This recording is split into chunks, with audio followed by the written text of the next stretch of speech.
Rebel Gaming Club! Worst Pickup, welcome guys. I am Dan. This is a show about picking up media.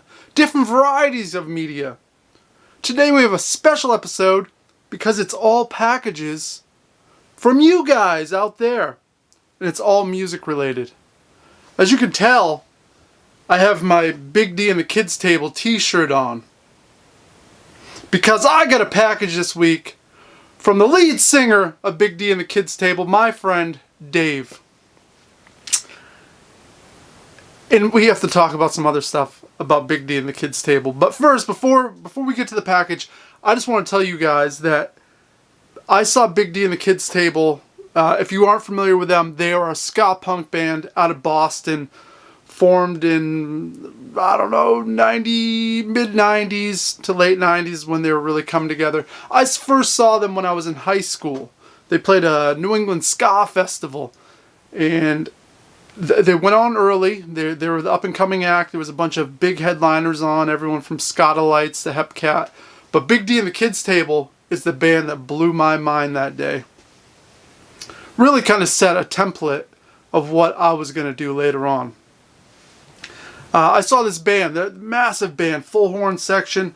They're just fucking going off, losing their minds. And they're fronted by Dave.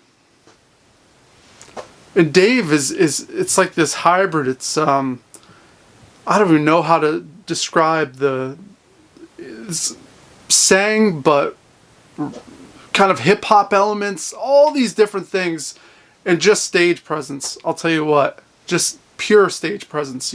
All eyes are glued. The fucking definition of cool.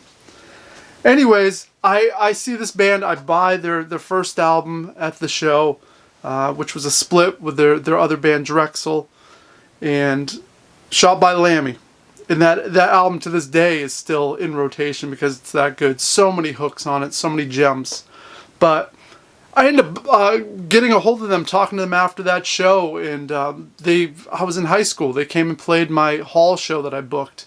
I gave them $100. They showed up, they played, and we became friends after that. And then obviously I started River City Rebels, and we ended up touring with Big D and the Kids Table, which was, you know, definitely an honor because I was such a fan.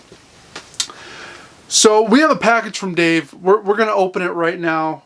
Well, I've already opened it because, well, I had to see what was inside. But he sent a bunch of goodies. Obviously, the t-shirt I'm rocking right now. He also sent another t-shirt. Look at that. Would you look at that? Got that nice horror alien theme going on. I can dig that. I'll rock that too. He sent a 7-inch record along. I'm not familiar with Ghost Cave, but you know what? After this episode I will be. You know, I miss the old school patches, you know? Punk rock patches. That's cool. We threw that in. And Big D and the Kids Table actually have a new album out. Called Do Your Art. And I remember when Dave was recording this and working on this, he reached out to me and was like, hey Dan, is it cool if I... Because he watches Rebel Gaming Club. He was like, hey, you said something that at the end of an episode, can I sample it and use it on the album? I'm like, yeah, you can.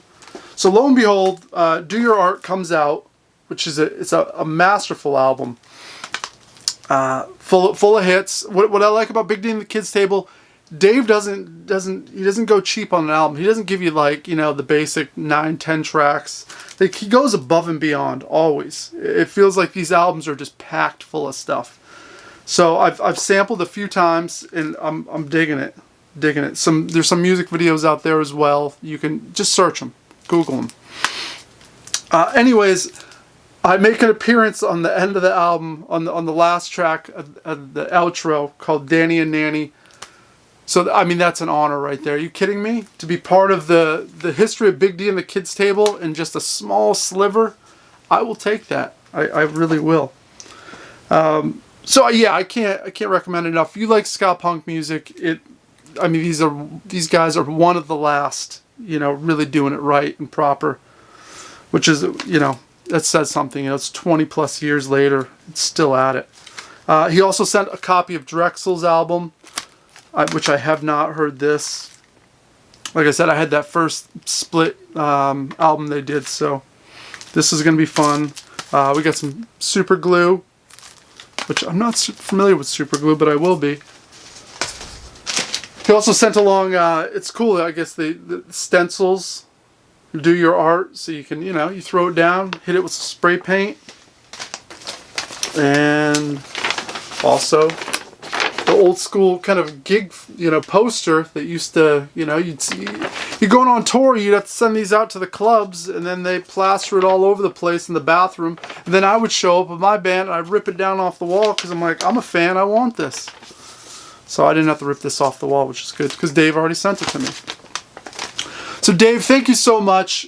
Please go out and check out that album if you haven't. Like I said, Dave, it's perfect. It's perfect ska punk music. That's all I'm going to say. We got some more awesome packages this week, too.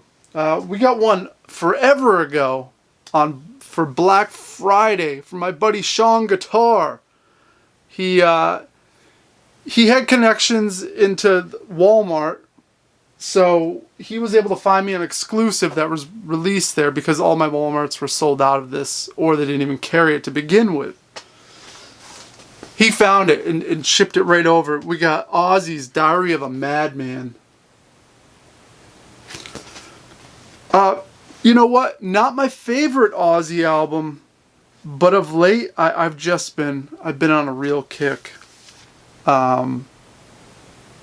Ultimate Sin, Blizzard of Oz, Bark at the Moon, and Diary of a Madman was one of those albums I kind of missed out on a little bit. So this is going to be fun to kind of revisit, because I've heard it, but it's been years and years, and now we got the exclusive blue kind of splatter that Walmart released because of Sean. So thank you so much. Really appreciate this. Next up, we got a package from Jerps93. I showed you some of the other stuff he had sent weeks back, and I told you it was a bunch of vinyl, so we're going to get right to this. So many good records right here. He sent along ZZ Top's Eliminator.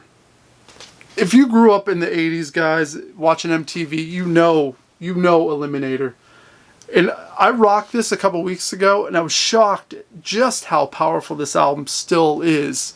So raw, so simplistic, but so tasty.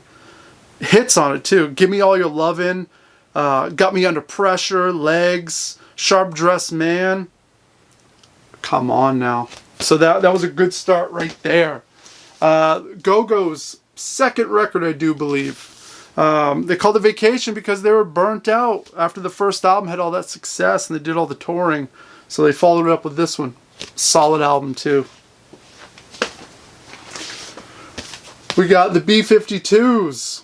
And this is the album that everyone wants, really, because you got 52 Girls, you got Rock Lobster, which is, anyone that knows B-52s, or even if you don't know B-52s, you know Rock Lobster. And how iconic is that cover right there? Absolutely beautiful. Whitesnake, once again, growing up in the 80s, I got this album on cassette from BMG when I was like 9 years old. I signed up for BMG and I got this in the mail. This album, near and dear. Give Me All Your Love, Is This Love, Still of the Night, Here I Go Again. So chock full of hits. Love it. It's in great condition too. Whitesnake, Slide It In. I don't know this album, so this would have been before they kind of were on the mainstream map, I guess. What year did this come out? 84, so this would have been right before that last album there. Joe Walsh, an artist that I had issues with. I had issues with for years because, well, he was kind of, the Joe Walsh that I knew was playing with why am I spacing this right now? Country rock band. I'm gonna pop it in right here because my mind's going blank right now. But go back, Joe Walsh was in the James Gang, which was wonderful, and all his solo records are a lot of fun too. Just good classic guitar rock and roll 70s stuff. I can get behind it. Next up, we got another record from Jeremy. Jeremy had a box of records. He was holding out on me. He was like, I got them in the garage. These are records I don't care about. And maybe you will. And as soon as he showed, I was like, yeah, there was a lot of records I cared about. This is one, Stryper. I traditionally don't like when rock bands mix religion. And obviously Stryper did more so than a lot of bands. A Christian rock group playing hair metal in the 80s. Think about that. This album it's ridiculous. It's not my favorite Stryper album. To Hell with the Devil is probably my favorite. Songs are so good. I mean, the lyrics are cheesy as hell, but if you can get past that, they all shred. But look at this album cover. See if I can get it close there. As you can see, they have goddamn machine guns. Like what? Christian rock group? You got machine guns? What? I don't know. And then you look at the back. And the drummer's got samurai swords. Like, I mean, how 80s can you really get, right? Machine guns, a van, samurai swords, everything striped. Awesome. So cheesy. Next one I wasn't really familiar with. I had to research this. The band's called Steeler. And what's Steeler known for? Well, they're known for having Yngwie Malmsteen on lead guitar. That's probably pretty much what they're known for. I've sampled this. It's all right. It's not great, but looked pretty awesome. Yngwie Malmsteen right there. I mean, he had a big kind of solo career. That must have been after that, I'm assuming, because I think that was 1980, 81, somewhere in there. We got Rat, Invasion of Your Privacy album. Big song on this, Lay It Down. I like Rat. I don't love Rat, but I can get down with some Rat. A band I'd never heard of, so I had to research, was this Belphegor. Kind of cyberpunk stuff. You can kind of tell by the cover a little bit there. Wasn't bad. The first single I saw, there's a music video. They're like running on the beach or something, and shit's going all crazy. I liked it. I was intrigued by it. We'll give it a spin again. Last two from Jeremy. Probably the coolest by far. We got High and Dry by Def Leppard. So young here. 1981. High and Dry. I mean, they must have been 19, 20 years old at this point. You can see them on the back there. Yeah, solid album. Not my favorite album by them. I think they were just warming up at this point. But by the time they hit with Pyromania, the last album Jeremy sent me, I mean, this album, now this is perfection. I know my buddy John is a big fan of this album too, but Rock Till You Drop, Photograph, Rock of Ages, Foolin'. God. Awesome album. 83. So 2 years later. And this is where it kind of exploded them. Because they're from the UK too, so you know that says something to break in the States. I feel like it's one of those few bands, and I saw a live performance of them from a few years back. They still had it. They still sounded great. So that's gonna wrap up our package episode from all our friends here. A lot of good music to check out. Once again, Big D and the Kids Table, new album. Check it out. I'll put it in the description down below. A link to all their stuff so you can, just go. I'm sure a lot of you guys that watch this already know how wonderful they are, but new album. So there it is. Till next time, I think we're doing maybe a music week. I have so many records I haven't gotten to that, yeah, you know what? We're going to do a record week. So stay tuned for another episode here in the next couple days.